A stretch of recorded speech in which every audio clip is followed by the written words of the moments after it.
Outstanding. Welcome again to another tutorial video, more like a breakdown video. We're not going to no mixing today. We just want to show you a session with a song that I did with Cracka named Picture Me. I just going through the full production of this particular song. Not going to know details with the mixing and stuff like that.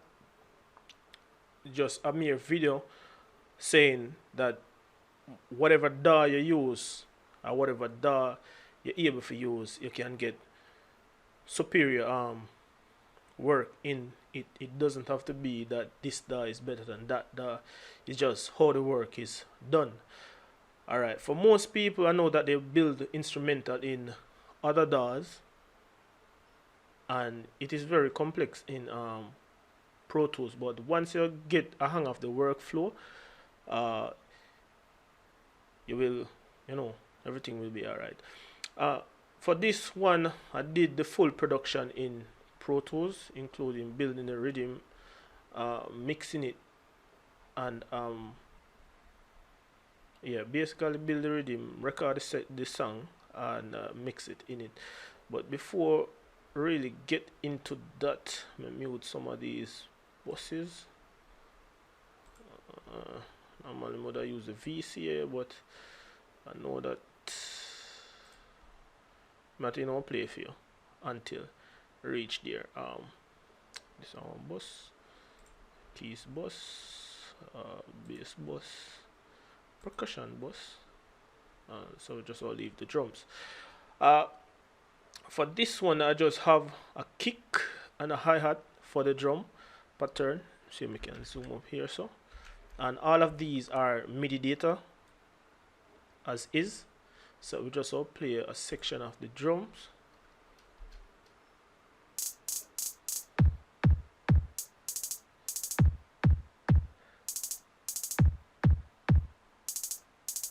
Very distinctive hi-hat. What I did on this particular hi-hat, I used the VST battery, and I used a broken kick. It's a kick sound in it, in battery, and a hi-hat from battery also, Native Instruments battery. So play it again.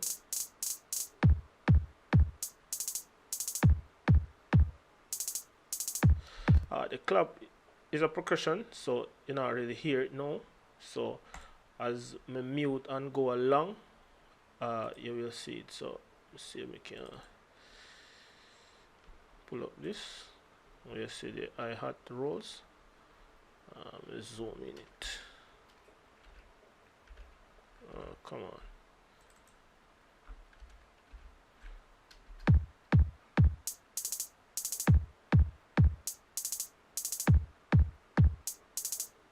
So it is triplets, as you can see, and it look really a bit weird from the normal Pro Tools you would see. So I'm pretty much used to this, and actually can do everything in Pro Tools except mix movies. Yeah, but I will be sure to give it a shot one day. So moving on, kick. Let me see if we can kick. Yeah, so I clicked in the notes pretty much. Moving on to the percussions, I have a clap and a clap on something else. I'm gonna play it. Play here, so. Oh, a hawk percussion thing like so. Go back to battery up here. Yeah, some sort of snare. Well, I don't know what kind of snare it is, but it sounds pretty cool. So we just added it to it. So moving along, I have two bass on this particular track, basically playing the same thing.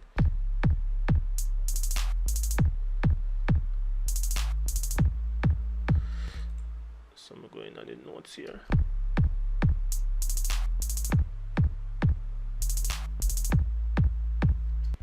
So for this particular one, I use Serum and created a sine wave bass, and the Reactor uses the Monarch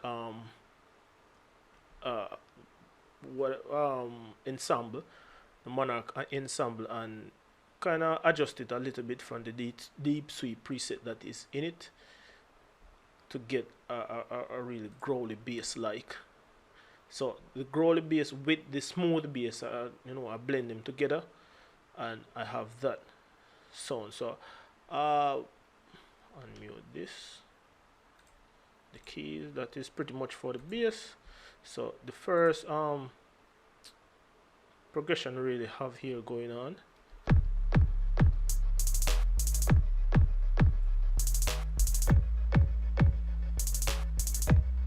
it's a harp sound from Spire.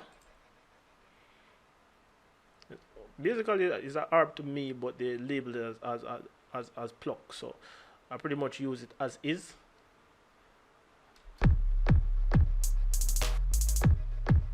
The +1 preset, I've adjusted this a teeny bit to my liking, and I like pretty much as is.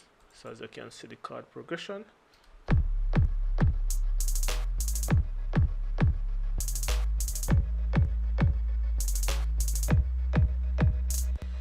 Yeah, pretty much standard, with the one oscillator playing this pluck sound and one oscillator playing this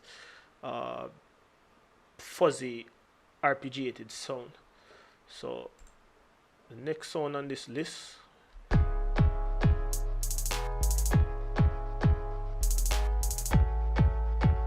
is another sound from Reactor 6, Native Instruments Reactor 6. I use the Contour Live with Diana harp, and I pretty much made some teeny bit adjustment to it, also to suit my liking for this particular instrumental in Pro Tools.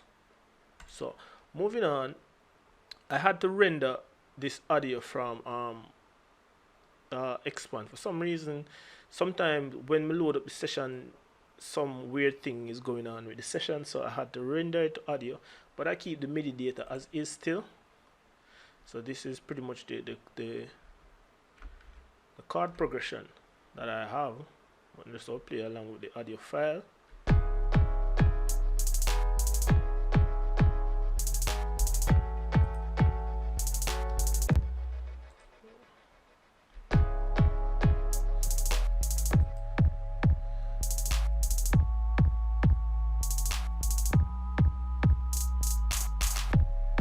So the sound is a pad sound, I think this is the pad sound inside of Expand, that is named. So I'm just render it, record it to audio, and label it as is. So this is with the 3 sounds keys.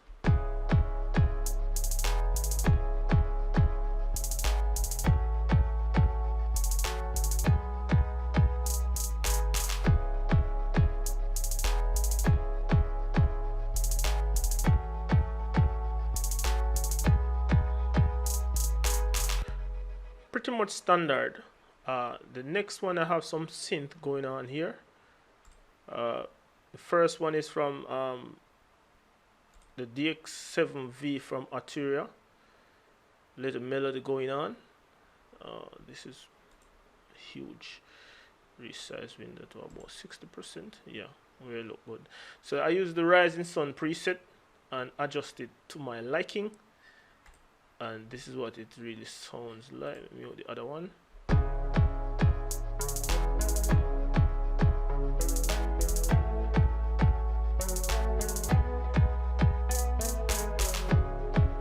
So this is the chord progression.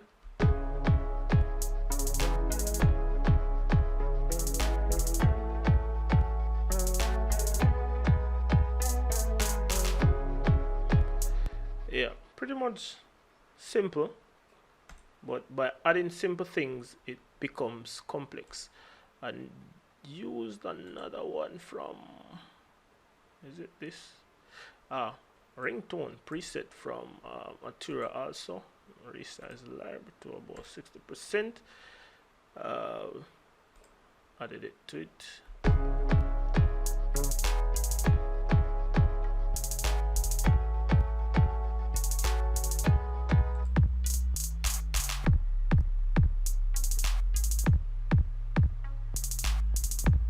Yeah, it's a sound in the background. It kind of add little texture, playing the same chord progression as is to the Rising Sun lead. Added a little bit more texture to make the sound a little more complex in a way that it is not sounding like a layered, obvious like it's a layered sound, but I layered it, but I turned it on really low that you won't even hear it. So for next one is the vocals, in which I have the vocals, just a lead and some endings, the end words of every line. So just I'll play the lead vocals. Picture me in your house, pop champagne, make a toast. Then me and you will start to get close. Then we cruise out on the north coast, and the next thing we take off your clothes. Picture me in your bed. Pretty much standard as is, with very few plugins and effects. And I have some background vocals, and it also mute the lead vocals. For this particular vocal,